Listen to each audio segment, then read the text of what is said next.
What's up, fellers? How do? Let's go. Today's a big day. Today's a good day. For multiple reasons. Yeah.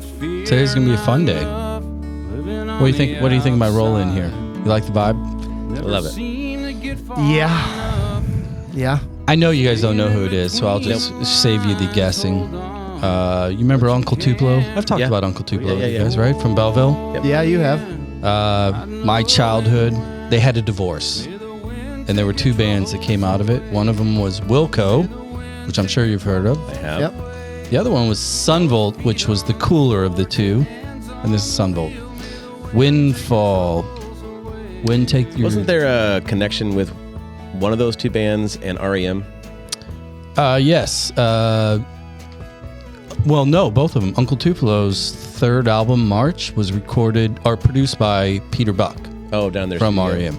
Okay. Yeah, down in Athens. Good call, man. Hey, This is sometimes like I listen. hieroglyphics Holy to me. shit. Jared, Sometimes I you're listen. no longer my favorite. No, I don't know shit about anything. I don't know shit about shit. That's true. Well, That's not true. No, I think you know a lot about that topic. no, it's appropriate. It's a vibe song for today. A little overcast, a little carrying a little weight, all of us a little bit. This is a fun one though. We're back, another episode. The capital T, capital H, capital E, Soccer Dad Pod. You guys looking forward to today? I'm pumped. Pumped? Well, that's not true. I'm trying to pump myself up. There's definitely a full stream of emotions this time of year, and a lot of shit going on. Zach, you kick us off today. Why are you on? What would you call it? Is it a roller coaster? Is it one of those just the playground spinner things that just like hold on as fast as you can until you puke? Yeah, kind spinning? of. It's what I wrote down was pride and sorrow, and it's a weird combination to be proud and sad at the same time, because tomorrow we're taking my daughter to college. Now, our guests that are coming on here in a little bit have experienced this. Yeah, they're like looking at us like old hat. We've done that. They're past that now, but I'm not, and you're not, JB. No, mine goes Thursday, and so you're right there with me, and it's just a weird feeling. It's like you're proud that they've made it this far, that you've you've built a human being that's managed to get to this stage, and you're excited about what they're about to do. Ansley's going into nursing and at Truman, and we're very excited to see what she's about to do. But then this morning I was at Schnucks looking for groceries, and I went down the cereal aisle. Were you crying in the Cheez-Its aisle? No. Oh my God. I was. She's gonna have snacks. I was walking down the breakfast aisle, and I saw the Pop-Tarts. I was like, oh, I should probably grab some Pop-Tarts for Ansley. Son of a bitch. I don't need to buy a Pop-Tarts for her because she's not going to be at my house after tomorrow. I'm not sure she's yours. Well, let's not go down that. So, listeners of the show, that would be Jared Bertrand. Yeah. Welcome. And actually, most people are like, "Yeah, that's Jared." That sounds like him. No, but again, it's a good feeling. It's just kind of a weird. It's growing up. It is. It's growing up. Moving on. Life moves fast. It also feels weird that I'm old enough to have a kid that's going to college. That also feels weird. Yeah. I don't feel that old. No, but most days. you look it though. I It's know okay. that. I can see that in my beard every day, and the bags under my eyes. I asked the girl at Great Clips yesterday. She gave me a little ear, lowering, and I'm like, "Does a waxing. 1, 2, or 3 make the gray go away?" And she goes, "Yes." Yes. I'm like, all right, great. Awesome. All right, let's, we have the ability to do this show, one, because we have an immense amount of free time chasing our kids around, right, at practices, et cetera. But another part of it is now we have people actually supporting the show. We've talked about it before. Crescent Plumbing Supply, they've been so awesome. They've been listening, and they're like, just whatever you guys need, keep doing it. Love it. If your listeners need help, we're there for them. We're actually working on, I believe we're going to have some discount codes coming our way. Ooh. How about that, huh? For plumbing supplies? For your bidet. I actually said Jared wants a bidet. I need a wire brush. And they're like, I don't think a bidet is going to. Well, they said, can you make a TikTok video? If you make a TikTok video of Jared in a bidet, we will comp it. And I said, no problem. He'll do it. All right, we'll so thank you, Crescent. And then our boys over at thepinnacleloan.com, Chris and Bill, they've been awesome. They continue to help support the show. They were kind enough to donate those tickets to the Austin FC 820 game. Yeah. Aaron Jackstadt was the winner. So AJ, as he's formerly known, which is actually, that's kind of fortuitous today, right? Irony. I literally didn't realize that until I just said it. So yeah, true story. That's AJ will be joining us. He'll be down in the Pinnacle Loan seats. I think section 143, right? Is that right? Something like that. I think that sounds right. Yeah. And we'll be in our usual spot. Jared, where do we post up? We like that open air corner, section 100. I mean, we all have appetizing seats within the stadium, and you're up and down, and people and kids are going these places. We like to shake hands, kiss babies, and just kind of sit up there in the 100 with a nice breeze. You got a good view, and just all of our peoples come by, and it's just it's a nice time. It does feel a little political at this point. People are texting me, "Are you going to be on your corner?" Maybe, which is cool. So let's get right to it. Pinnacle points of the day. Who wants to go first? I'll go. Well, I'm gonna. My pinnacle point one of today is I'm gonna give some love to Pinnacle Home Loans. I think people are probably sick and tired of the spot that we have on there about the pool and whatnot. I'm not. I love it. I sound great, silky voice. How often do you listen to yourself? Not just very play often. that commercial on repeat? No, but what I will say is Do you make Kelly listen? You do. You lay in bed and you just listen to this. You set your cell phone on one and just put it in her ear while she's sleeping. Mm-hmm. That's awesome. So what I will say about our friends at Pinnacle Home Loans, that's a little bit different than the ad spot that we have on the show. If you're in the market to purchase a home, reach out. I mean, these guys, they can get you approved in 15 minutes. I mean, this is new purchasing. Yeah. So, I think that's what's important. People thinking that maybe they're refi guys.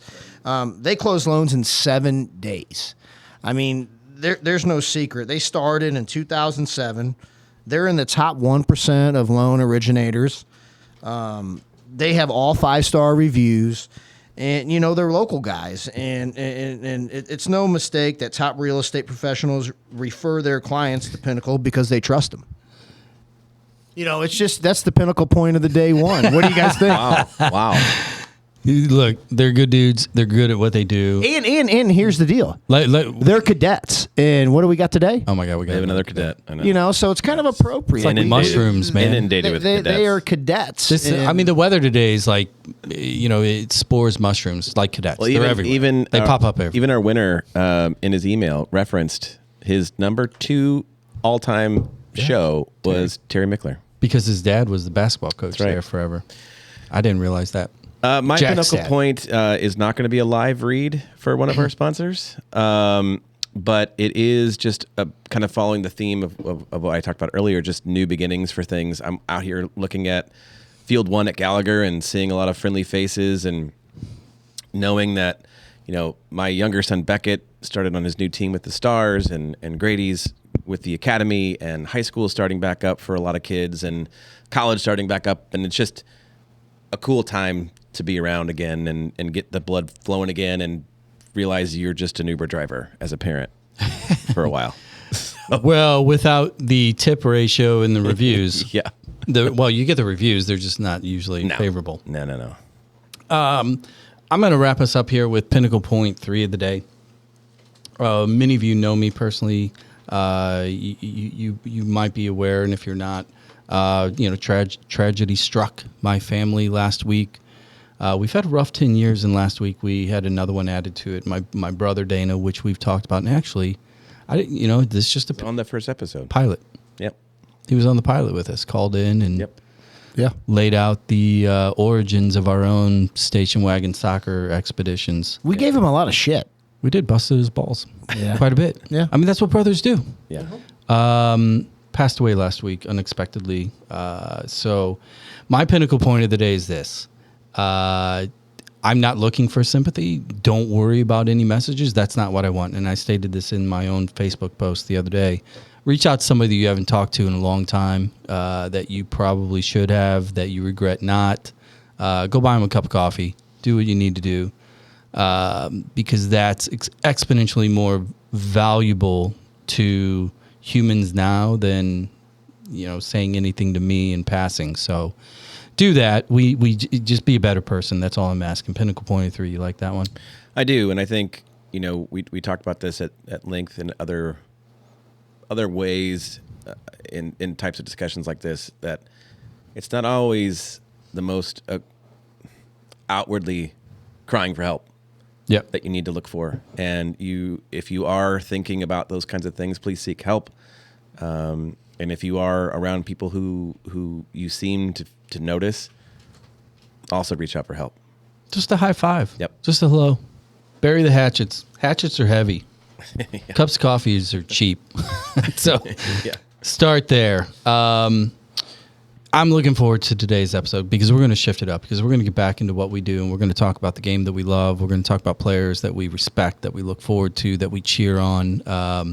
We're doing it at our own little personal mecca. We love this place, right? And let me tell you a Soccer little park. preview. We talk about grit a lot as a characteristic of our guest. It's got a little bit of He's it. got a little bit of that. Just a little bit. Just a little bit. Kind of a little bit of a little punk edge to it too. You watch it, you know it. Yeah. It's a stare. Is it called grid, or is it just called ultra competitive, or can you use them as a synonym? I don't know.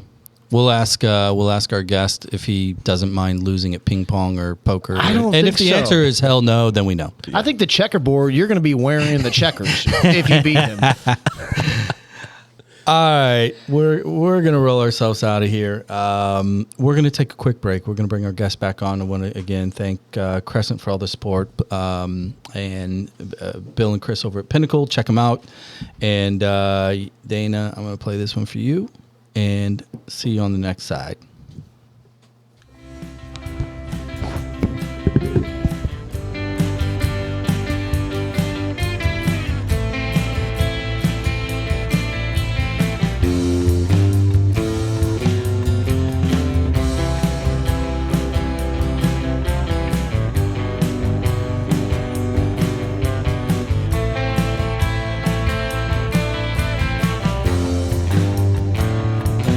Used to be up, skinny as a rail of coke.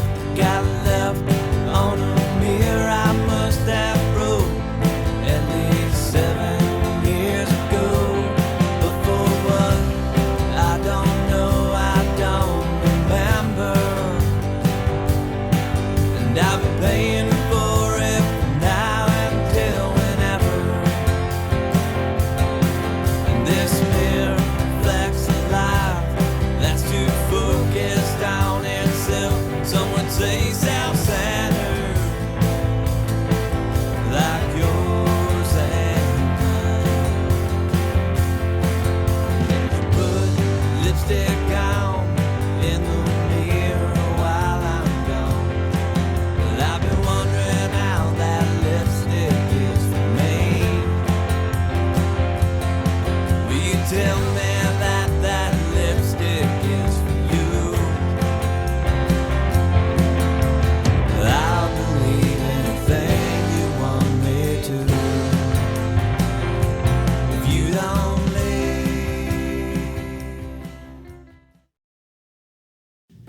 Yo, Jared here. Remember the pool pandemic of 2021? I was infected. I needed my own oversized oasis in Wentzville. I needed a simple solution to pay for it.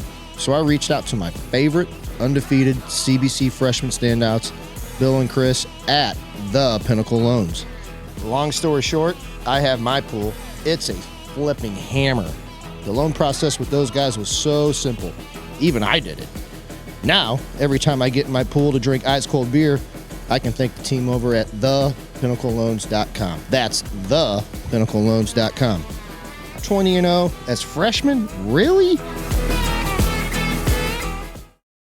Crescent Plumbing Supply helps save marriages. Really, as families grow, kitchen and bath needs change rapidly. Designing and choosing the right fixtures takes way more skill than just scrolling Pinterest. Staying on budget and avoiding those foreign language order sheets, that's not easy. Lucky for you, the local team at Crescent Plumbing Supply, they are experts. They can help you ditch the baby's tub for a teenage shower and upsize that kitchen sink for all those tumblers, rosé glasses, and sports water bottles. So, when you're ready for that kitchen or bath makeover, go to crescentsupply.com. That's crescentsupply.com. It's cheaper than a therapist.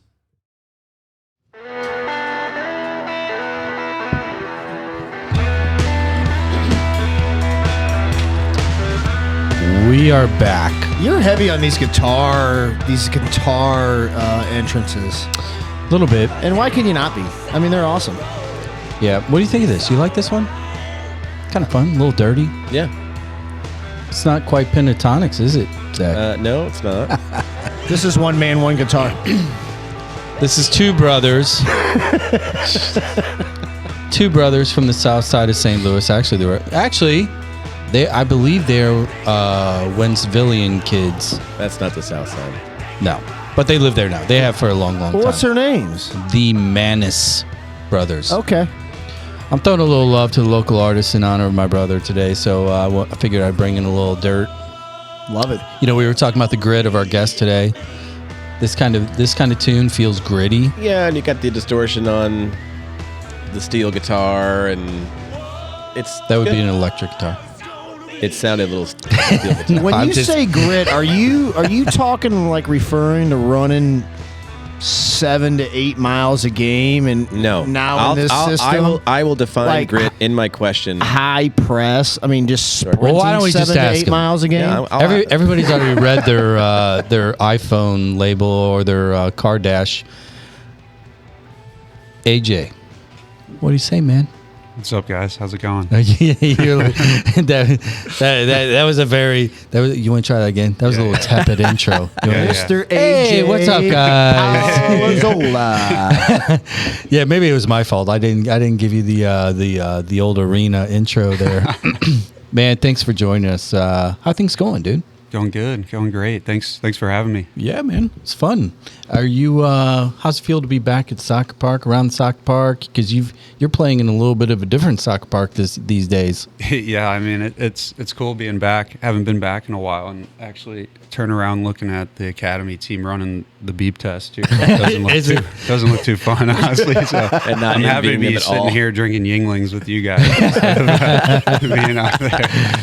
Yeah, no, I mean, I was actually watching that earlier, and I'm like, oh my god, they are hating life right now. Yeah, it does. And trying to figure it out because we were talking about we were not joking about, but we were talking about grit earlier, and we were applying it to you as a grinder, as a really good player, and I think it was on social media the other day. I saw a post where somebody was like, who really gives a shit about these Broncos and the beep test? How does that help you in soccer?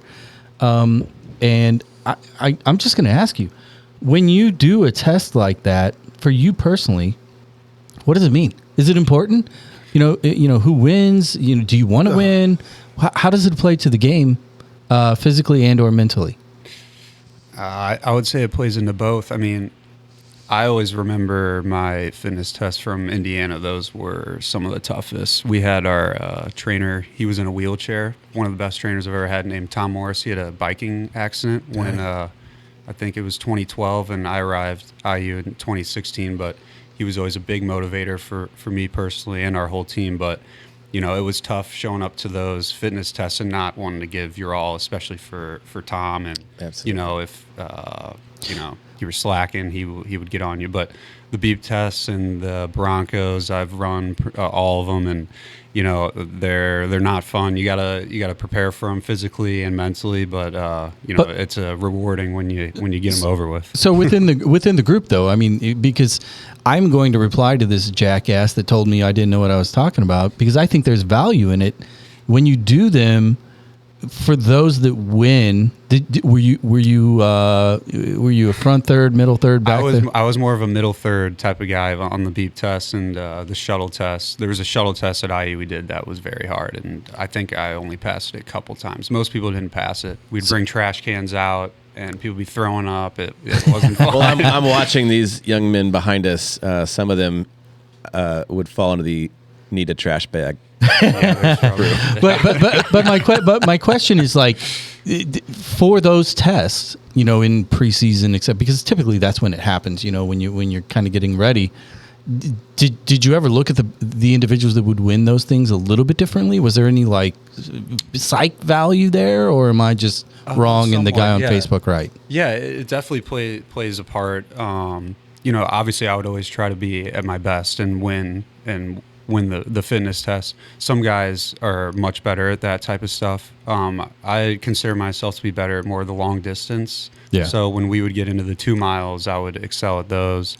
I know my freshman year, literally the first practice, we show up preseason, we do 2 mile at 7 in the morning and then go straight into practice. But I remember that one, I passed that. You had to get in under 12, and that was probably the best feeling I had finishing a fitness test. But, you know, mentally it does help you going into that, you know, that first session as a freshman. You know, I would think I was one of the only freshmen maybe that passed. A couple others did too. Can I ask you this? Who the hell is going to IU as a freshman and they're not fit? That's a good question to ask. And feel free to name names because there's a statute of limitations on this thing. 17, 18 years old. I mean, I feel like I could have went to IU and drank a 12-pack before the 2 mile and ran it in 11. I'm at IU, bitches. I mean, come on. No, so I want to ask something on this because I have a theory, and I don't have any way to prove it because it's all mental and just asking the question.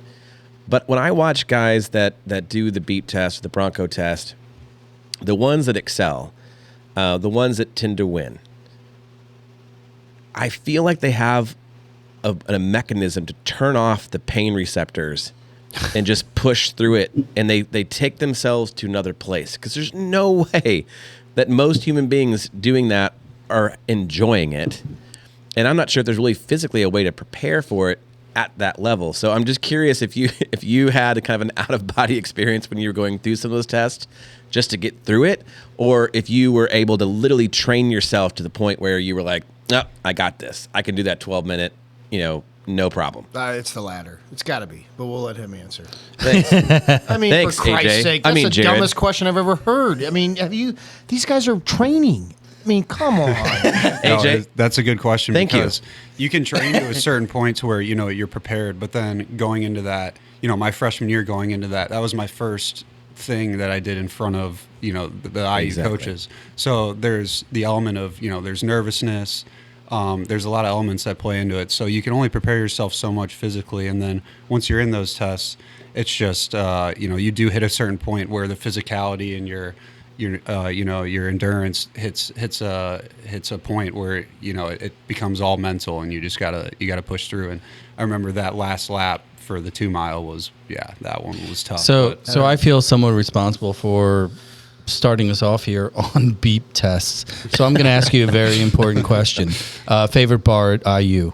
Favorite bar at IU? Oh, it's easy. Kilroy's. There we go. Yeah. Now we're back on track, guys. Yeah, now we're back on track. Easy answer there. Well, so let's, I say this often on the show, I like to sometimes start at the finish line first, you know, in spite of the nonsense workout questions we just asked you that your PTs love. But let's talk about today, you know, where you're at today. Give us a little bit of recap. You know, you're on City 2. Let us know where your head's at, man. Are you having fun? You know, it's the season. It looks like you guys kind of floating in that 500 range. How are things going for you? You know, are you fit? Are you healthy? Are you happy?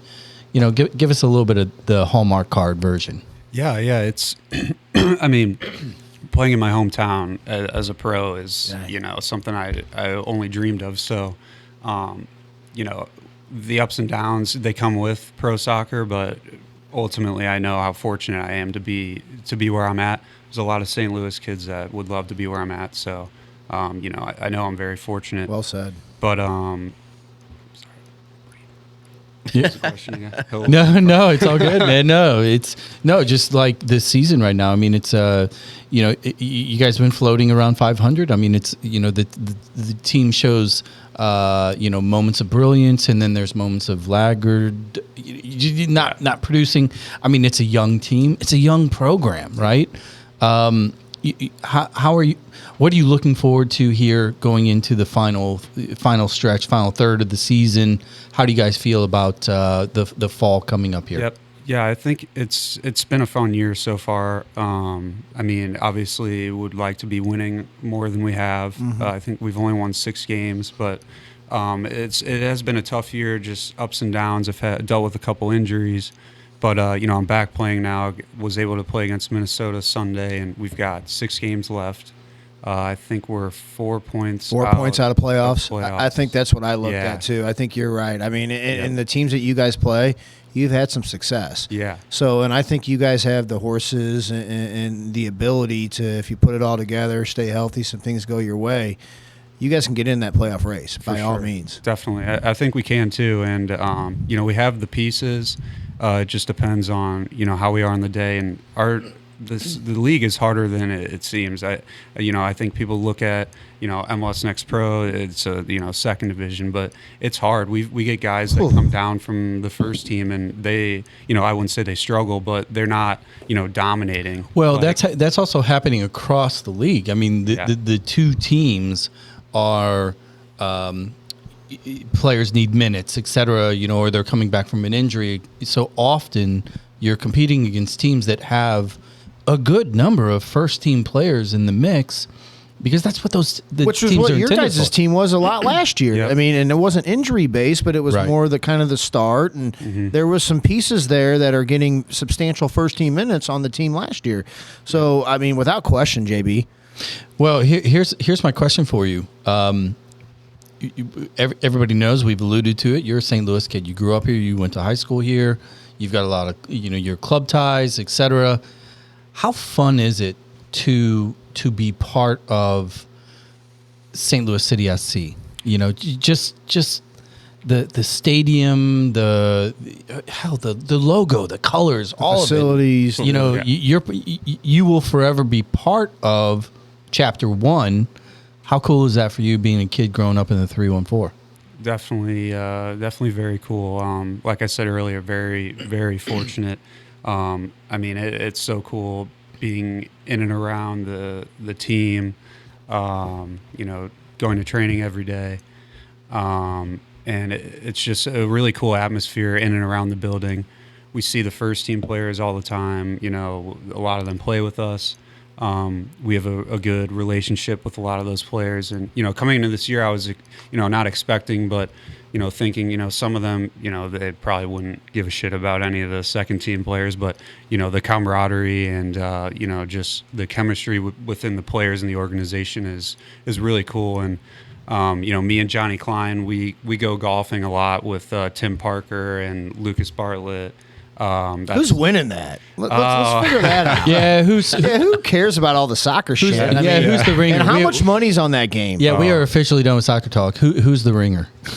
Johnny is the ringer. He's unbelievable. He will shoot even some days. Really? He shot a 73 with me, I think, 2 weeks ago. Wow. But we're all pretty decent. Johnny's by far And the these best, are par 3 courses? They're out at Tower T. I thought I saw you guys out there the other day. No, but Johnny's unbelievable. But we're all pretty good. I think we usually all shoot in the 80s, low 80s, and then Johnny's, he has to give us some strokes. But they're really fun and, great way to spend your off days and mentally sort of get away. Competing. And we're still competing though. Yeah. That's awesome. Sorry, go ahead. Did I interrupt you? Nope.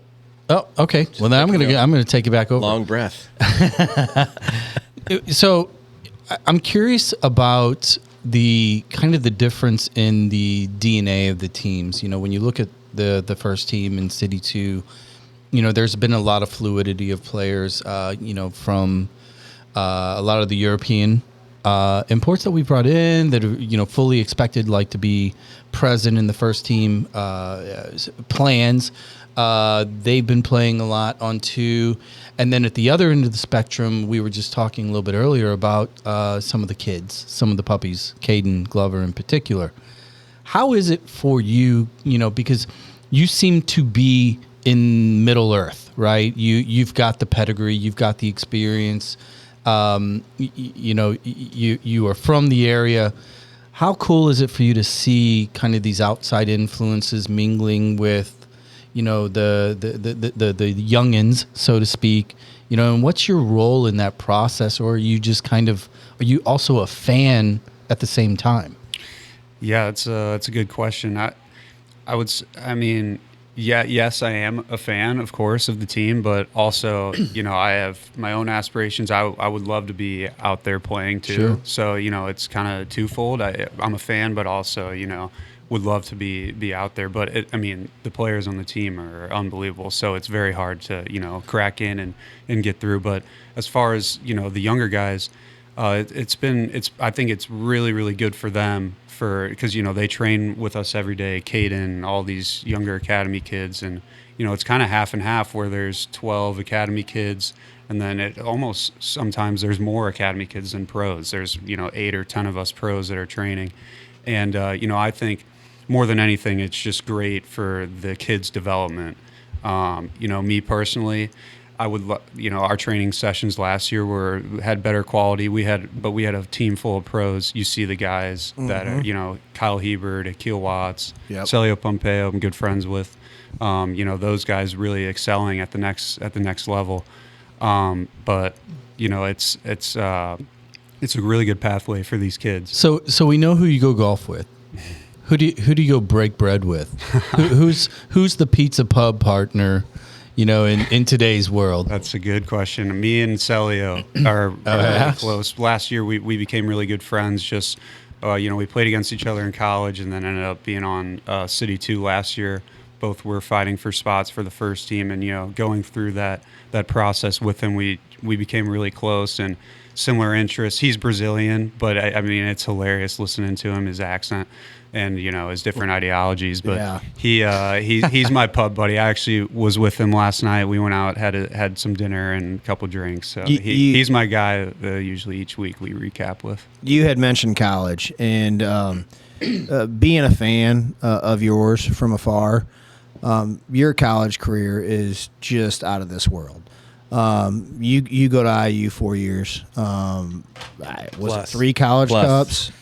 3, I believe, and then you go in that graduate year to SLU. So can you talk about those years? Can you talk about how you got to IU? If we're kind of going backwards in time, and the guys you played with, what IU means to you? You're wearing an IU hat today. Yeah, I was wondering what he would wear. And if he was going to rep any colors. I should have probably worn a SLU shirt as well. And then you go into SLU and you go into Kevin, and he's really got that cooking over there, man, and that facility and that history. I'm just going to be quiet because, being a St. Louis guy and knowing all the St. Louis guys that played at IU and then played at SLU, and you being able to experience that, it's just out of this world. Yeah, I was, I had some unbelievable experiences at IU, and then that 1 year I came to SLU was unbelievable as well. And, I was pretty lucky to be surrounded with so many good players at both schools. IU, there's a multitude of players that I played with that are in the pros or, and even before IU, there was some great players that I played with, when I was in high school. My sophomore year, I moved to Florida and was on the residency team. Who was on that roster down there? Well, my roommate was Pulisic. Oh, I heard of him. Yeah, you've probably heard of that guy. He's that Pennsylvania kid, right? Yeah, he's playing somewhere. Is he in Italy or something? He's playing for my favorite team of all time, AC Milan now. Oh, wow. Whoa, Milan. AC So Milan. if I'm doing a little bit of homework here in my head, and I was born at night, but it wasn't last night, Italy, Palazzolo. Yeah, there's a little connection. Do we like the Italian teams? Is that where we're going? Here, Oh, yeah. so I married an Italian woman. So is it? Do you prefer red sauce or white sauce? White Pink. sauce. So you're more northern. I assume Sure. so. Yeah. Oh, here, hold on. Sicilian. We are Sicilian. We're Sicilian. Oh, yeah. See, Very my subtle. family. So you got a bit of crazy in you too. Yeah, oh yeah. Well, I wanna ask about that real time. quick. I Go ahead. went ahead and unmiked because we had another. Yeah, we have have another another visitor. guest sitting here. We have the patriarch. That's right. AJ's The patriarch. soccer dad pod. The soccer dad. It'd probably help to have soccer dads on every now and then, right? Well, this is Brian, a trend. how you we're doing, seeing. man? I'm doing great, guys. Thanks for having me. Are you having fun? Yeah, I'm just sitting back listening. This is awesome. Well, thanks for joining us too, Zach. Sorry, I cut your. No, question it's off. fine, and I'm glad Brian's on mic now. Paolo, the original, here with us. You know, we talked about grit at the beginning of the show, and the reason I brought it up is because of your time at IU. That was an interesting time for a lot of kids, and I say kids because you were a college kid at the time. Because of COVID, you had a very interesting start to your junior, senior year, and then you got that extra year of eligibility that would let you go to SLU. But the grit part is I read an article about I think it was a semifinal game in 2021. You guys were down 1-0. And the goal that started that, I think it was, I can't remember the school. It wasn't St. Francis. It was I think it may have been Marquette. It was Marquette. Yeah. It was Marquette. You get tripped. They said tackled. No foul called. The guy that does it gets the ball, goes out and scores. You guys are down 1-0 at halftime. You come back out and go up 2-1 to move on. That's not normal in most cases. And we've had a lot of really inspiring guests on here who've had some really great experiences. We've had Brad Davis, who talked about his goal in the Gold Cup. We've had a lot of people. And you're now in this group.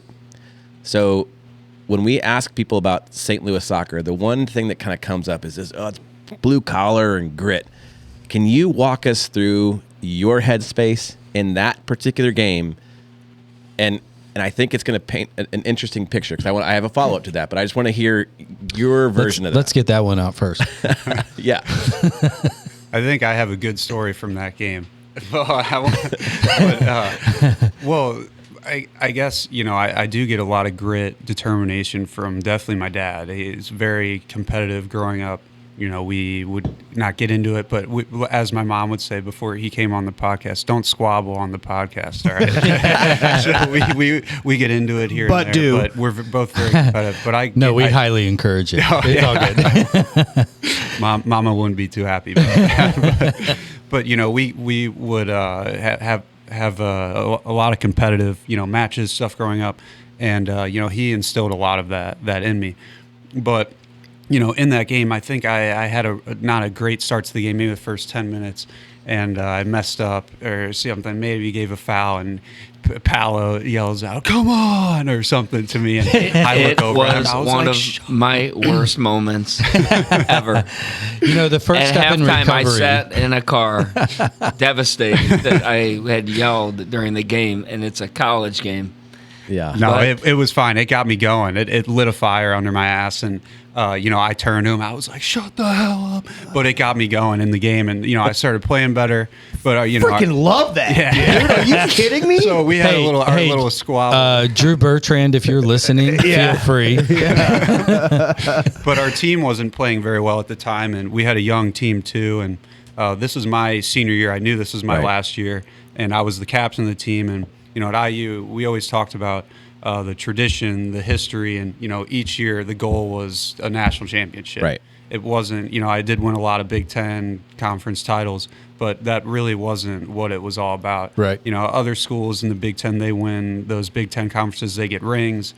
Yags was like, you guys do not get any rings unless you win a national championship. Final four, here we come. Yeah, so- Sons of bitches. I, Let's go. I love that. I mean, I do too. I No, think I like, respected it for sure. you know, that bar of expectation just real quickly, I mean, is that one of those life lessons, that mantras from a mentor, from a coach that, today, in August of 23, is that kind of a little bit of what's through your head? Because we alluded to it earlier. You're talking about City 2 versus first team. You got goals. I mean, what are your goals? I mean, let's just ask. Where do you want to be? What's the trophy case target for AJ today? I don't like to look too far into the future, especially with pro soccer. It's it's changing, adapting. You never know what the next year could look like. So I'm just kind of taking it step by step, game by game, and just trying to focus on making the playoffs with City 2, and then see where life takes me after this year. But it's been a fun ride so far, and it's fortunate to still be playing right now. Well, what did you say going back? What did you say at halftime? Because you were the captain. You were the one. You were the mouthpiece for Yeg. Let me set this up. Can I set this Yes, up? please did do. it start Absolutely. off with It was ignore raining. my dad? It was rainy. They had a tent for each team. Their team was under a tent, and I don't know what happened in there, but I know the coaches left, and I know there were chairs being thrown, and there was a whole lot of, we got to do this, Let's however effing go. you say it. But I know after the game, we can fast forward, I know that Danny O'Rourke came to me, and he said, that guy's a beast. I mean, he came and brought it, made these guys understand what we're in here. You willed them. We lose, we're You done. put them on your back. I think you great. went crazy. Did you in the will tent. Did you will them, or did you threaten them? I mean, there was no threats, I don't think. Looking back, I know I was pretty heated, so I was probably saying a lot of shit. Listen to this. We had Roby on, who played there, who is now having a lot of success coaching there, who I would be willing to bet my paycheck that he will have some success in this game coaching. He had a very good compliment about you. He told me that he would take you in a foxhole any day. And that is a phenomenal compliment, AJ. And that just speaks to your character. That speaks to how your mom and dad raised you. And to me, the rings, the wins, the accolades that you have are all great. But when you have people that have had that much success in this game speak that highly of you, to me, there's no greater compliment. Let me ask you this: do you gravitate towards because there's a difference between on-field relationships, that chemistry, that synergy that is necessary for teams to gel, for systems to work, or even within a team, the front third or the middle third or the back third to work. Is there anybody that, like, on the field that you are willing to talk about that, like, drives you? That is that positive reinforcement that, really, is it Celio? Is it Johnny? Is it who lights your fire on the field now? Even at Bradenton, or even when you were probably experiencing adversity at freshman and sophomore year at IU when you weren't playing a lot of minutes, who were junior and senior classmen? So Bradenton or the guys now, who are these names that kind of molded and you kind of took leadership from? Yeah, I think a lot of the names come from Academy with Gallagher. I played Academy my sophomore, junior year of high school, played CBC freshman and senior year. But those 2 years, I played on the 16 Academy, and we had the U18 Academy where, sometimes I would play up and play games with them or train with them. And I remember when I was young, Austin Ledbetter was a big influence on me. He was one of those. He was at CBC, a senior, going to SIUE, played in the academy. Was a guy that I looked up to, and he had a good influence on me as well. I would say, Mark Segbergs has been big too. He was. I played a little bit with him in an academy. And, Wisconsin guy. Yep, Wisconsin guy. I played against him in college a little bit, and he's just a great dude and, a great mentor. I mean, there's multiple. AJ Cochran is a guy I looked up to for sure. Went to CBC. I remember when I was young, my dad took me to a game at SLU High School, and it was SLU versus CBC.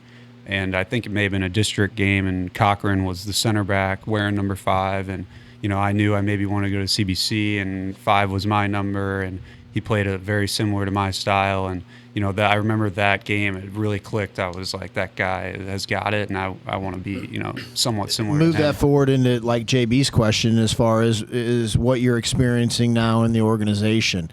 I mean, I tell you what, the Parker kid, other than the hair fixing, and Bartlett and Kyle Hebert started out really good. Yeah. These guys, I mean, they're leaders, and they're good guys to kind of to mold your game after, huh? For sure, yeah. I mean, I don't get to train with these guys a whole lot, but just playing with the guys last year, just some great soccer personalities. I think last year we had a lot of leaders on our team, so it was a good chemistry. But even though I don't play with Tim or don't really get to see him in the day-to-day process, just he still is a great guy, great mentor to be around and talk to. On the golf course, there's been times where it's just been me and him golfing, and he gives great advice, and just a really cool, down-to-earth guy to be around. So that's another good mentor for sure. Well, let me ask you a closing question here. We're going to take a break because we need refills, because that's how we operate this show. I'm going to ask you a more generic question, really more of a Homer question, because we are extremely proud of our St. Louis roots on the show. What's the dirtiest word that we have, guys? Is it Kansas City anything? Right? Yeah. Yeah. Here's my question for Barbie. Oh. you. You grew up here. You played high school here. You played at under Coach Mickler there at CBC, and IU is basically St. Louis East. There's such a pipeline of St. Louis players through there. You come back, you're at SLU, and now you're playing professionally in your hometown. What sets St. Louis apart? Because you've traveled all over the country. I mean, you've played people from literally all over the world, but everywhere you go and everything you've been on, there's always been St. Louis, a spine to it, or a relationship, on the field. What sets us apart from so many other, quote, soccer cities, in your opinion? Yeah, I mean, I would say it stems from just the history of St. Louis. The people that came before us kind of laid the land for, just how passionate St. Louis fans are for the game, the grit, that blue collar type attitude. That was already established, before I was born. So, growing up, I had Kalish as a coach, which he instilled that in me, and the St. Louis roots. He's kind of tough, isn't he? Yeah, he's tough, but he was great for my development for sure. But I would say, I mean, is it easy? Is it easy to have? You walk into that stadium, you walk into training, you got the arch in the background, you got Union Station over your shoulder, all that. Does being from here and a little bit of that pride, does that come into motivating you as well, in this next phase? Dad, yeah. Your mom and dad are in the crowd. I can't, I mean... You probably can't hear them yelling, No, not anymore. Usually I could hear my mom yelling, but I can't anymore. There's more fans. But yeah, no, it's unbelievable. Being able to play in front of my parents, my family, a lot of my friends live in St. Louis too. And last year was really cool, and it was my first year as a pro being here in St. Louis, and just being able to play in front of my friends, family was great. Danny Donegan said something. We had him on, and he was a former SLU coach. He, what he said, is not like, it's no secret. But he was like, when I was there, I was trying to get the St. Louis players like AJ or just any of the guys that came from St. Louis that went to his school. And he's like, nothing replicates playing in front of your friends and family in front of 6,000 at Herman. Yeah, no, definitely. That was definitely one of the coolest atmospheres I'd ever played in was at Herman. I was fortunate to play there at SLU before, playing there with City 2 last year. But the atmosphere is unbelievable. And, going back to your question about, what separates St. Louis. I think, the people is kind of what separates it.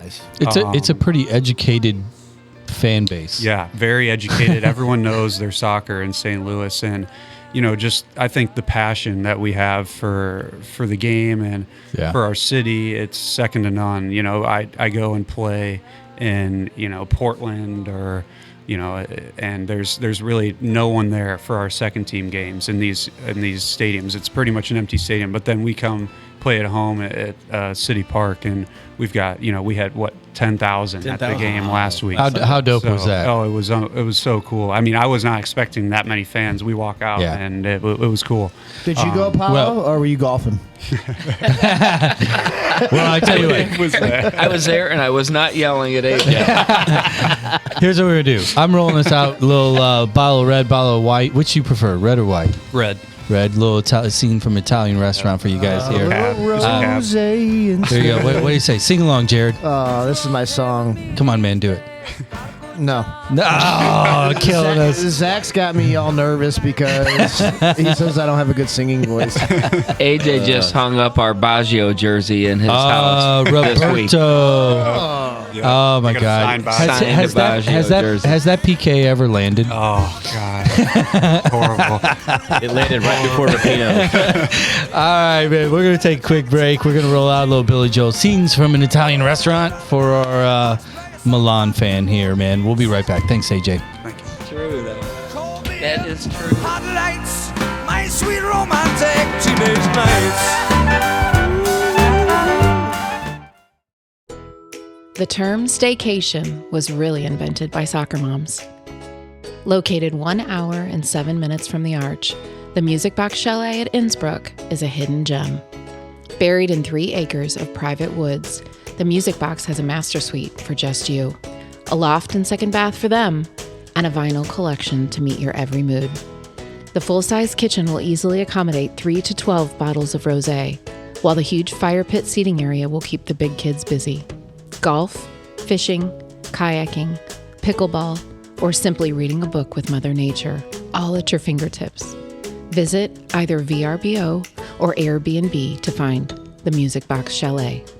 And now, back to those guys.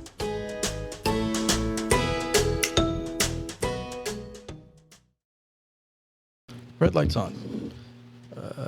Jared, you gonna behave? No. Cool. Here we go. Chances are not good. There we go. 1999 Rams. Jared, your mic is officially muted for the remainder of the show.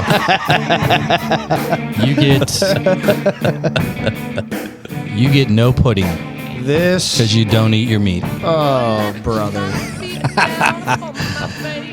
I'm playing this for our guest today. Dad, what do you think, man? You like this one? Love it. John Bonham, my favorite drummer. Yeah. My favorite soccer player, AJ Palazzolo. So, do you watch any of those, rockumentaries or whatever? You ever get into any of that stuff? Yeah, absolutely. My wife, Katie,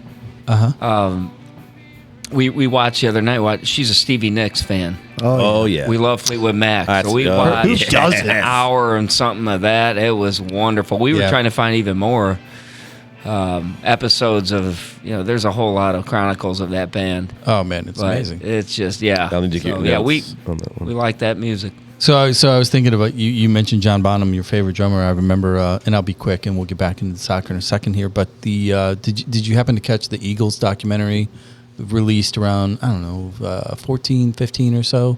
Remember that one, the long one? Oh yeah. And you had Don Henley saying, we thought we were so cool. We're out in L.A., but the label sends us to London because we're going to record with Led Zeppelin's producer, and we go to their castle, and I walk in, and they have my drum kit, and there's like 2 mics over the top, and I said to the producer or the engineer, this is Don Henley from the Eagles, saying, where's all the mics? How are you going to record it? And the engineer's like, what do you mean? And he's like, well, how are you going to get the sound? You only have 2 mics. And he goes, I don't understand what you say. He goes, well, is this how Bonham recorded? He goes, well, if you if you think you need more, hit the drums fucking harder. That's right. And I was like, oh, that's brilliant. These little queens from LA are like going to Led Zeppelin Castle. Anyway, we digress. Look, this has been a lot of fun so far, and I'm really looking forward to the second half of our conversation. Now that we got both of you kind of dialed in, we're going to shift it up a little bit.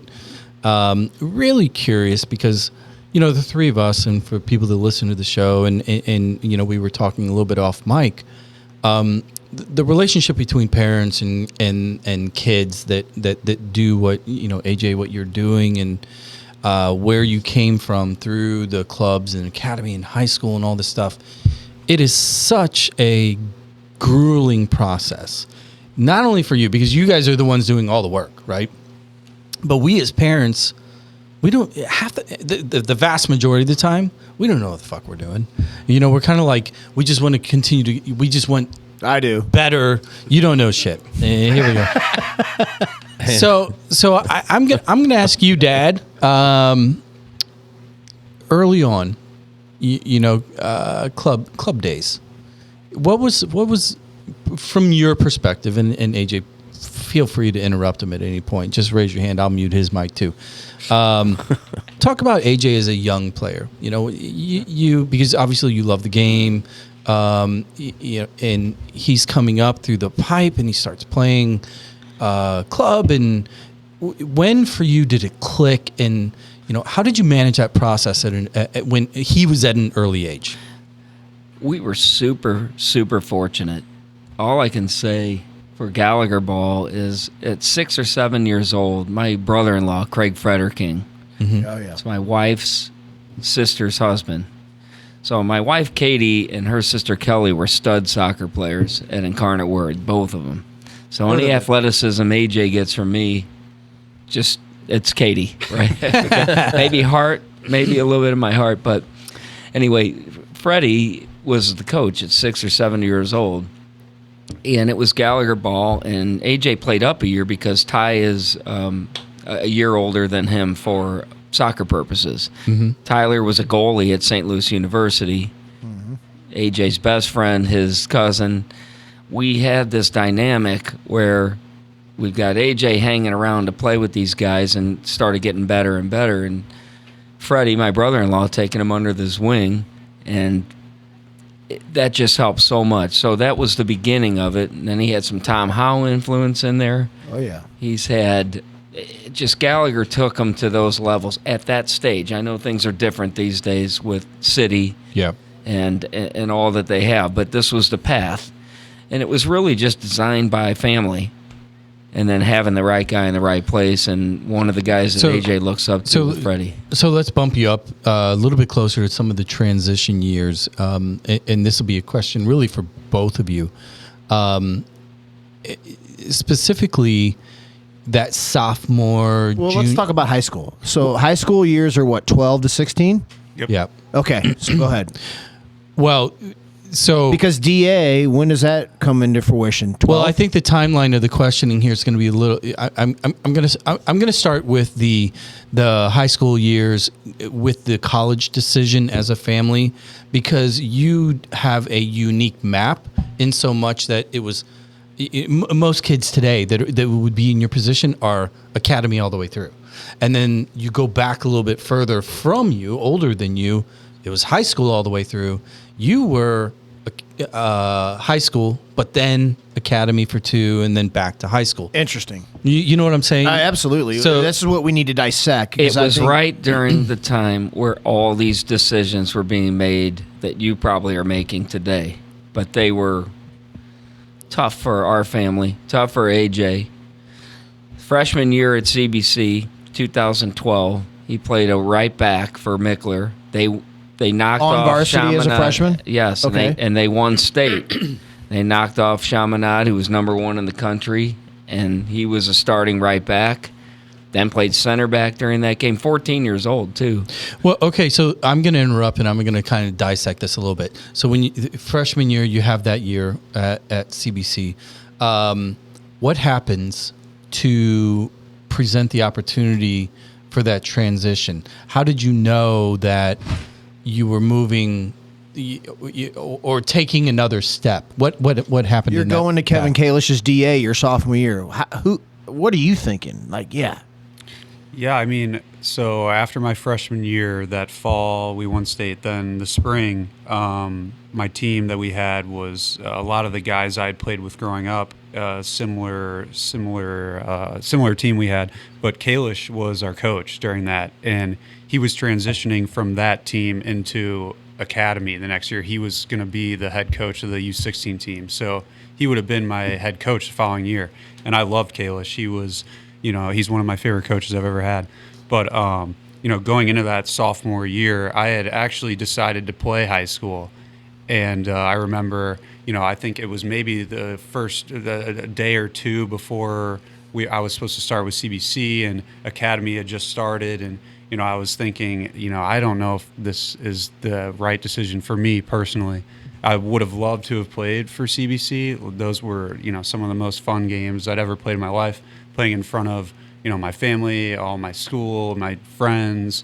So it was a hard decision, but I knew, kind of trusting my gut, thinking, maybe if I go Academy, it'll help me out in the long run, which was a tough decision to make as a 15. Dad, what are you thinking right now? Yeah. I mean, Dad, what like, do you remember? I mean, I do. Was that a dinner table sit around? How'd you guys debate that? I will tell you that after they won their championship, during that summer, AJ was up at the Kazupki's basketball court shooting.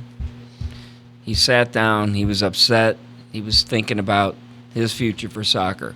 He loved high school soccer, loved it.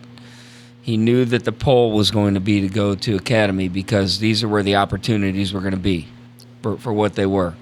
We had a meeting. I actually talked with Tom Strunk and Jim Cavanaugh, and they enlightened me on some of the future. Knowing that's the truth. We've heard of those guys like that. Those are two good guys to talk to. They kind of said, hey, here's how kind of the future could be for him if he just decides to do some things extra, different, outside of high school, and they were not pressuring. AJ ended up making the right choice. He went and did Academy. He then was noticed and went to Bradenton. Yeah, with so the U17 through national. Academy. Here's another quick break pump here. That sophomore year Academy fall season you're moving through, where and when? Where did you know, or excuse me, when did you know that your performance on that particular Academy team via league or in showcase or whatever, or was it a particular game? What was the triggering moment, do you guys remember, in which IMG came into the picture? How did that happen? That's part one of the question. Let's start there because I have a specific part two here too. Yeah, so that Academy season, we had played, I forget how many games, maybe 12, 14 games to be the first half. And I had been playing pretty well, playing center back. And, I never knew who was at the games, or I was a young kid. I was just playing. I was just trying to play as best as I could. I had no clue what would come of it. I just knew I was in a good spot and that there were people watching. But, I guess at some point they reached out to Kalish, the national team, and said, we want to bring him in for a camp, or just for a week with the residency team. So that fall, I think maybe it was around October, November. It took me, I think, 2 or 3 months and then to get noticed, and then went up, did a week of training with the team, and played really well. And then, a couple weeks later, got an email. They invited me back for the showcase, the DA showcase they do down in Florida. Yep. And we had a U17 national team that played, or maybe U16s. We played a couple 18 Academy teams, and it was more for those national team coaches to get an eye on can these players compete, just to get them in a game sense. And I played really well in those 3 games as well. And then from that, I think that was in December. And then obviously the next semester was starting soon. And I had a feeling I was maybe going to make it. they didn't really tell me anything, but I got an email. You've been invited to residency in So Wonderful. So this is my part B of the question then to you, Dad. You guys are obviously a tight family. You're engaged with the whole process. You're watching him, seemingly pick up a lot of momentum. You then, as a family, get an email in which, hey, that kid that lives down the hallway, we'd like him to move to Florida. How'd that go? How was that received in the at the P table? We had made sure that AJ made it to Florida for the camps and all that, so we knew that he had an in. If it was going to happen, they would let us know. They're not the type that lay it out on the table. It just kind of, we'll let you know. And I knew he did well at the showcase. He was fantastic. So I wasn't surprised to see that email. It was early January, and they wanted him down there in a week, 10 days. That's awesome. We told CBC, hey, he's going to go do there, and then he had to enroll at another high school there. Was it at IMG? No, it wasn't IMG. It was It was like 10 minutes down the road from IMG. We would train in the morning, then bus. At IMG and then bus to the high school? From IMG to the high school, yep. So we knew things were coming. And How did Mom handle it? Mom's a trooper. She's probably more strong than I am, that's for sure. She wants everything, the best that Yeah. She's a soccer player, too. Okay. She knew that he had the So talent. it was in her blood. It's in the blood. So she was living vicariously as well, kind of through that process. She just wanted the best for AJ, and we thought that if they thought that he was good enough to do that, it's not going to hurt you to go ahead and give this a shot. And it turned out wonderful for him for the relationships he had. But I will say this about AJ: he made obligations. He had told Mickler, in my opinion, that if I can make it back to play at CBC high school, I will do it. And this is prior to going to the 17s, not even knowing year. where you're going to end up. But Yeah. it was pretty common knowledge for him and for us, because we would have done whatever he said. But we'll get to that segment. But he had in his mind, I made a commitment that I want to come back and play high school soccer, and it was, even though he was taken off with the U17s at that time. So was AJ to you? Was that desire, that verbal commitment? Was that because of your experience that freshman year and? Because obviously, you play Academy the sophomore year. You're looking at the Florida experience, etc. Talk about that. Let's go back just a little bit. Talk about the freshman year and what happened there for you to make that promise. What was it?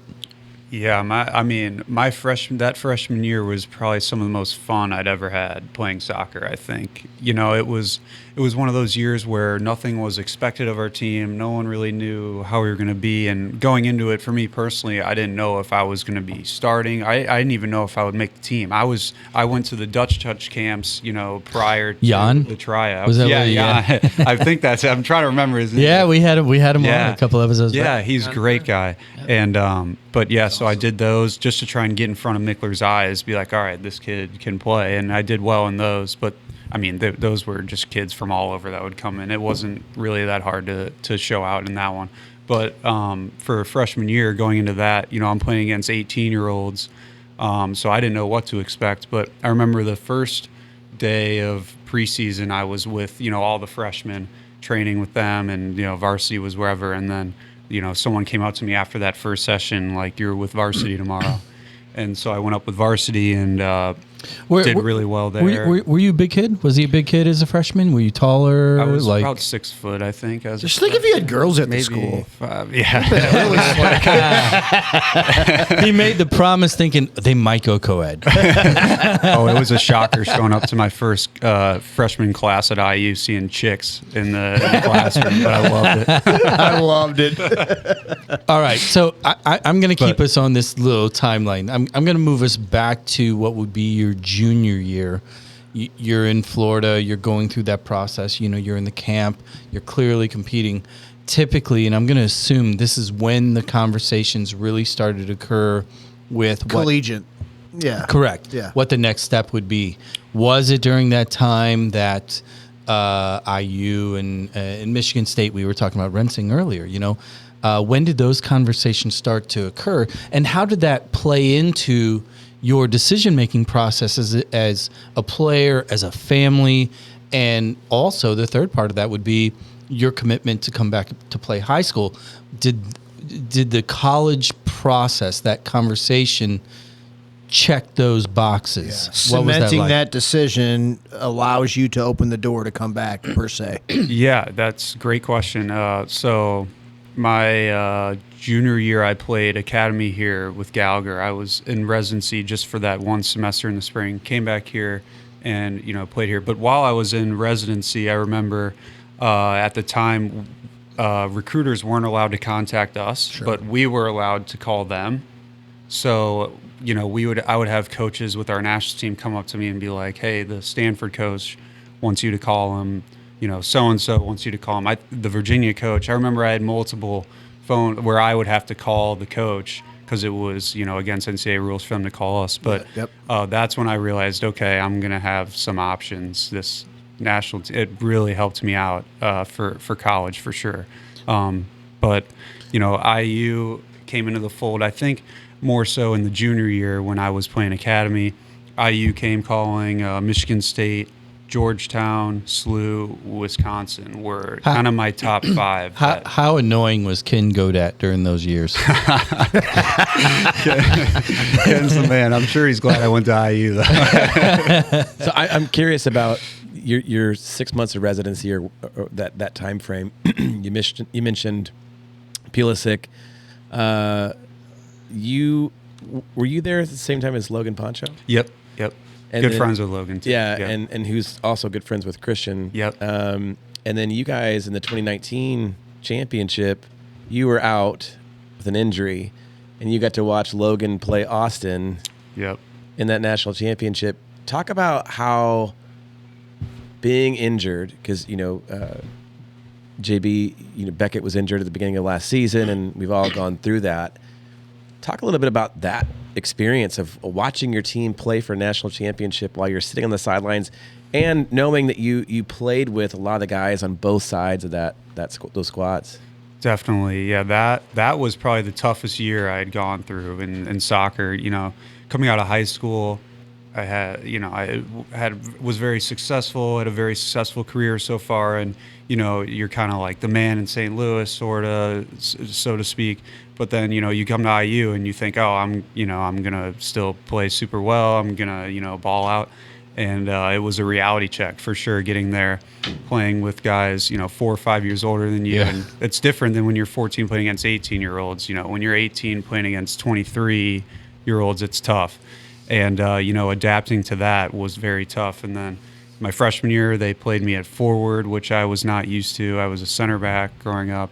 Only played 9 or 10 games. I had an impact on a couple games, but it wasn't the year I had expected. So it was a big reality check. And then tore my ACL in the summer for summer training, and I knew I was going to be out that whole fall. And I honestly, they had told me I probably wasn't going to get a whole lot of playing time in the fall anyways. So looking back, it was, I think it was a blessing in disguise for me, because it gave me another year, which I was able to, I always say that, the year I tore my ACL, it gave me the year that I was able to lead our team to the national championship final. So that was, obviously, it worked out. But, yeah. It's a lot to process because, as a player, we always joke, like, it's really, people don't understand this, but most of the time it's like, when somebody says, oh, what's your favorite game? Or what's your favorite experience? And they expect you to talk about, lifting the cup or wearing the medal or whatever. Mm-hmm. But for the kids that are listening, because we do have a lot of players that listen, talk about how important it is to frame those losses, those struggles, because adversities. Can I mention on the adversity? Yeah, absolutely. Go jump in. As AJ rehabbed his knee, he was with Shane Battelle, if you know Shane, he's a St. Louis guy. And they know worked him. out the entire summer getting that knee ready. He came back into camp because he was out that whole year. He did his ACL in May, so he was out the whole year. Circle back around and into, I guess, the season. They did spring and then that. But AJ came off the bench against North Carolina with 2 minutes left and headed in the game winner. And me and Katie were there, and there were a lot of tears. And then Hers or yours? Or both? Well, hers mainly. But point is, we knew the aggression he went through to try to get there and try to bring it back. And, they needed him. That was 2 games. It was the first couple games of the year. We were in North Carolina against North Carolina. They were ranked 2, and I think we were 4 or 5. Mm-hmm. And he checked into the game with 10 minutes left. He hadn't played. How about that And he banged the head ball in to win the game. It's just they got crazy. on the bus, and it was unbelievable. It's just crazy. It was so good. He's a grinder, you're right. But he's a big-time player It's just and a crazy big to game me player. that Love it. you have been under so much pressure your whole soccer career. And you talked about that first year at CBC being just kind of fun because there was no pressure. Going to IU and going what you went through, knowing that there's a chance I might not have a spot back because there are so many good players coming in every single year. To work that hard and to put that much effort in, what motivated you to get through The injury. and the physical therapy and getting back up to a spot where Yeagley was like, we're going to put you in. Yeah, good question. That's good job, Zach. Yeah, I think Way better than your first question. I'm just kidding. I think going through that recovery process that fall when our team was really good that year, and the year before I hadn't played as much as I mentioned, but that sophomore year our team was so good. I think we lost 1 or 2 games, made it to the national championship final, and I'm sitting there the whole semester, not watching all the trainings, watching all the games, rehabbing, and I'm thinking, man, this team, they don't need me. They made it to the national championship final, and a lot of pieces were returning the next year too. So I'm like, shit, I got to really work my ass off to, at least show that I can play with these guys. And, then that following year came, and like he said, that North Carolina game was probably the most rewarding game, feeling I've had after a game. Just everything I went through the injury and missing out, and all the tough nights, with my parents, and Tom Morris was a big help for that as well. He helped my strength coach at IU I mentioned earlier. He was huge. I would go rehab with him a bunch, but just. It was a full circle moment, I think, with both my parents there that had been through the lows with me, especially with that ACL. How about injury. the confidence level after that? And then to kind of round out the timeline, you commit to Indiana your junior year in the spring or the fall? Fall. Okay, so Kevin Kalish, the DA, is relatively new, 1-2 years into it.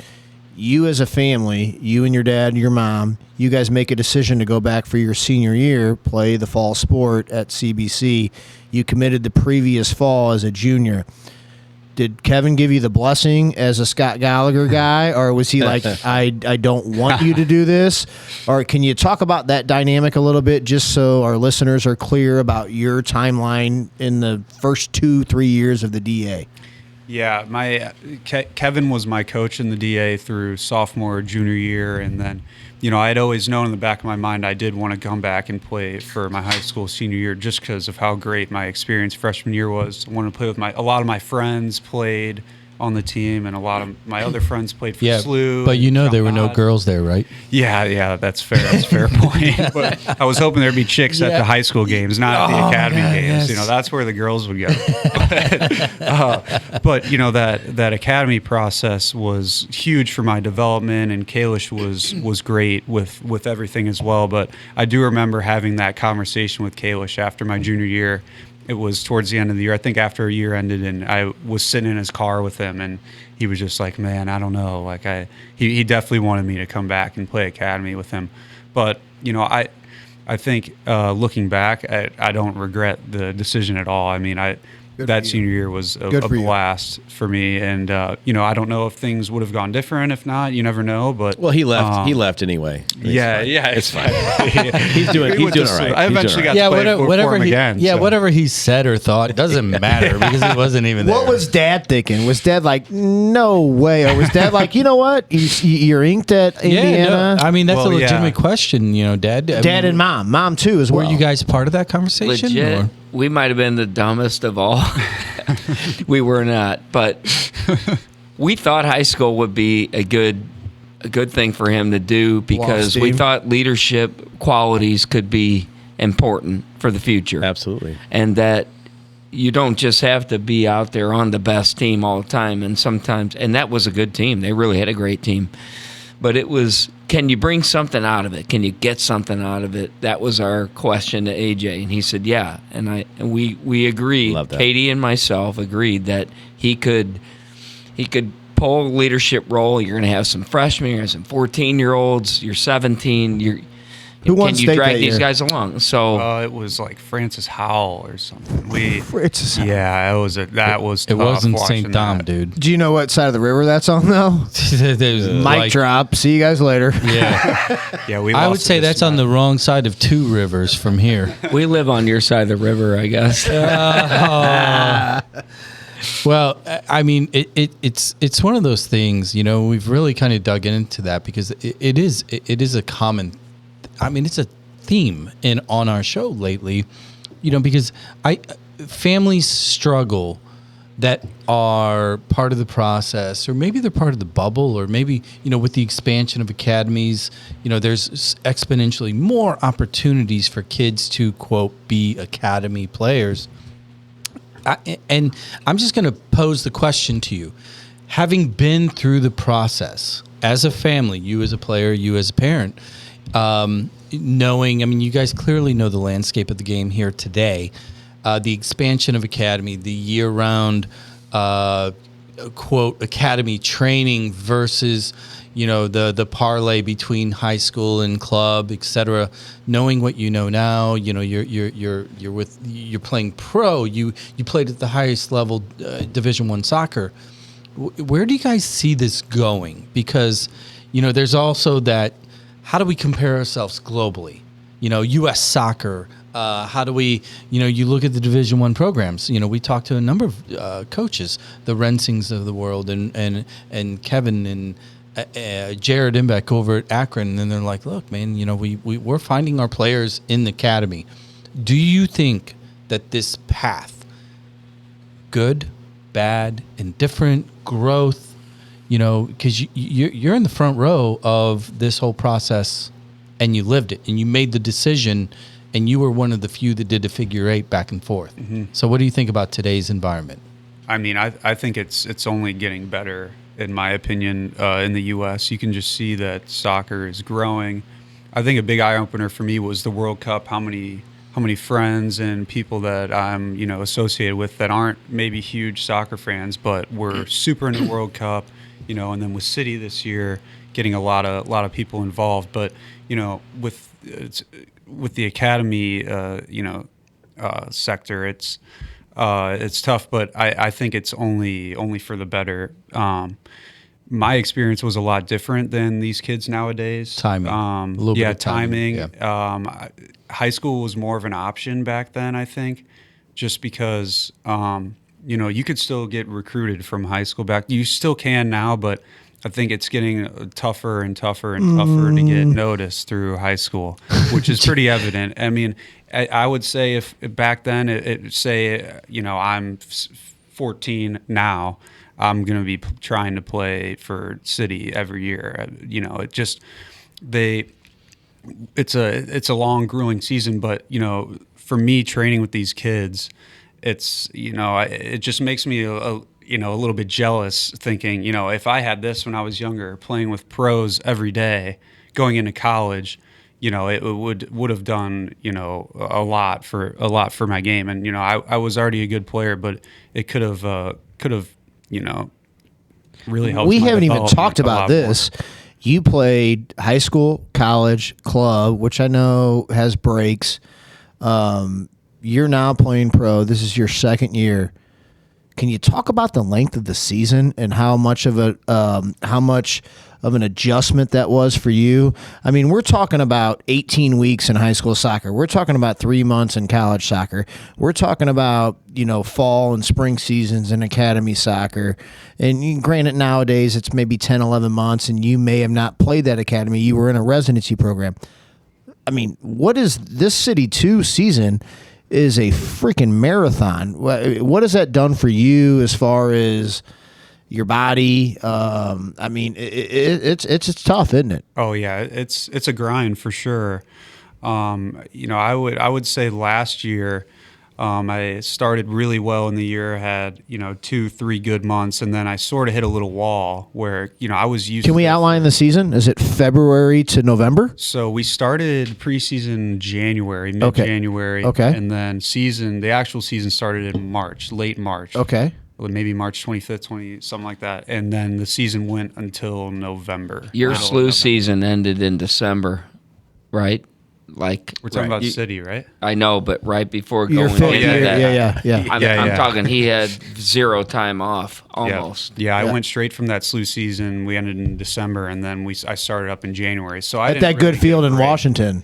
Yeah, my goodness.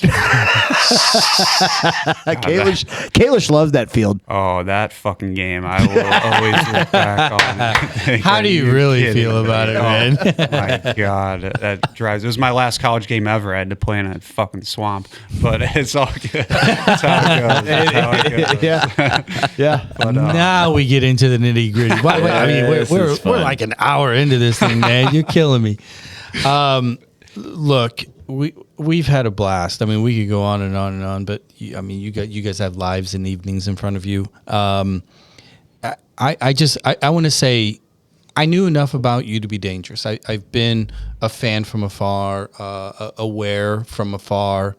You're just a cool dude, man. I mean, I think that's number one. I love that. I love your attitude and how you do it, but kind of your approach and your story and kind of your humble demeanor to respecting your whole process and paying respect to the history, the pedigree from what Terry did, your parents, the club, to everything. Kudos to you, man. Good job, Dad. You raised a good kid. we'll give you the trophy today. Actually, we might give you the tab. Katie. His mom raised a good kid. it wasn't Palo, it was Mama. No, it was. So I just want to say, best of luck, dude, and we'll be following. We'll be keeping in touch. You guys, I know you guys had fun. I had a great time, and let me ask a dumb question, because obviously I started with a dumb question. And well, let's close it. Finish with one. Did you stab you with my pen? Did you get a chance to do anything with FC? Yes, actually. So when I would come back for the summers from IU, I would train with St. Louis FC for because that's where summers, I believe. I was a season ticket holder, and yep. I knew of you from that. Mm-hmm. That's how my introduction to AJ was, from the FC days. And when we had Tom Strunk on, we talked a little bit about that. And I still see you at City Park, walking around. I've seen you at different things, and I love that you have just embraced your role as not just a member of the team, but a member of this community.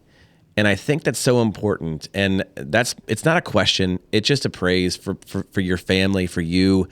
And again, just so thankful that we get to meet people like you and let your voice be heard through our dumb show.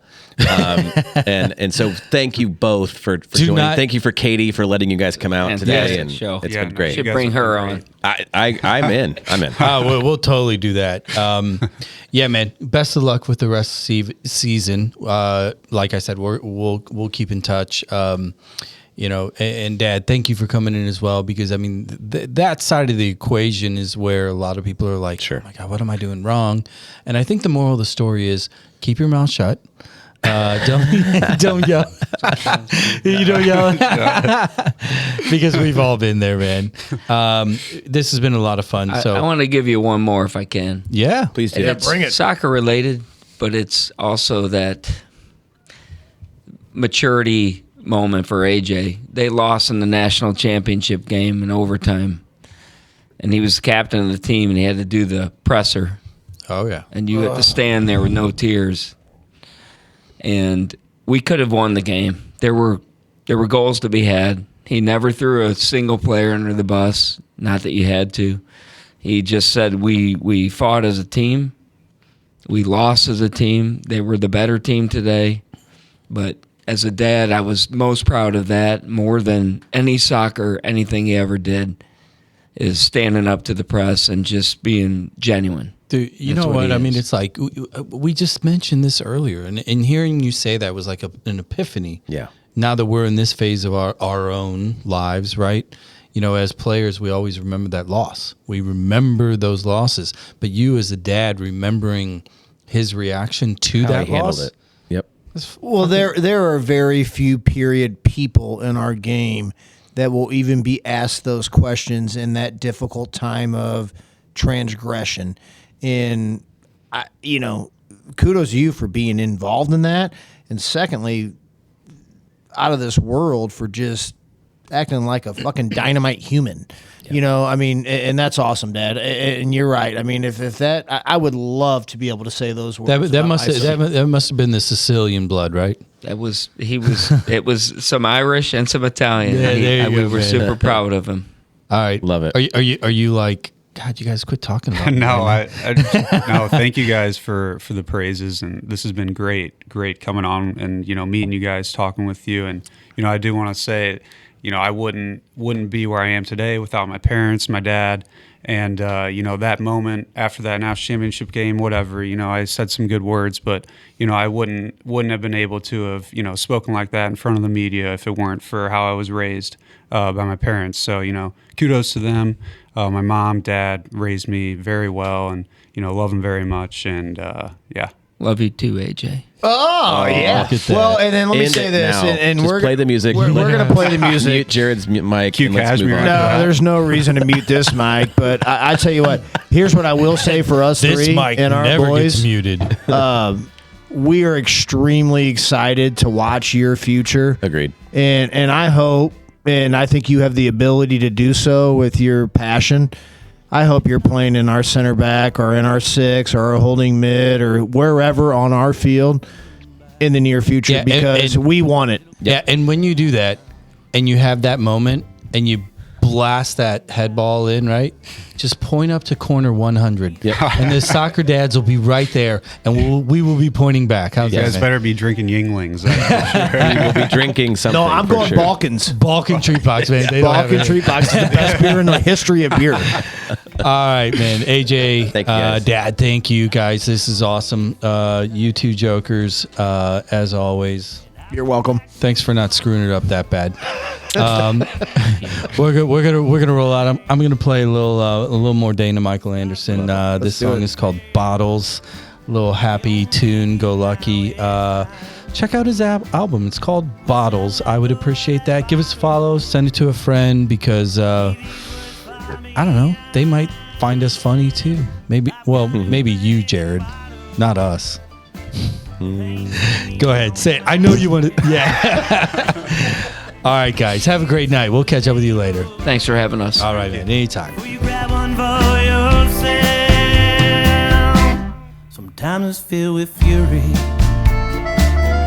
Just can't wait to make my stand. The man who has been holding all of my dreams there in his hand. The things that I'll do